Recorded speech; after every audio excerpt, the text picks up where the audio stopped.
পাবনায় বহুল আলোচিত শিশু হাফসা ধর্ষণ ও হত্যাকাণ্ডের রহস্য এখনও উদ্ঘাটন হয়নি।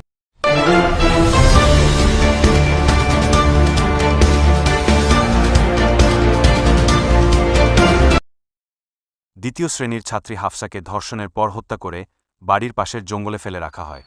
ঘটনায় নিহতের মা লিতু খাতুন পাবনা সদর থানায় হত্যা মামলা দায়ের করেন। পুলিশ ৩ জনকে গ্রেফতার করে রিমান্ডে নিলেও গুরুত্বপূর্ণ তথ্য না পাওয়ায় আদালত ডিএনএ পরীক্ষার নির্দেশ দেন। আলামত পাঠানো হয়েছে সিআইডির ফরেনসিক বিভাগে।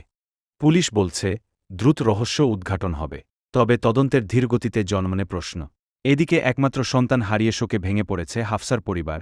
কবরের পাশে কান্নায় ভেঙে পড়েন দাদা, আর হাসপাতালে সহ্য চায় না। আল্লাহ আল্লাহ, তুমি এর ফাঁসি দাও, আল্লাহ ফাঁসি দাও, এর দ্রুত বিচারে আনে, আইনিটাও তাই আনে, এর ফাঁসি দাও।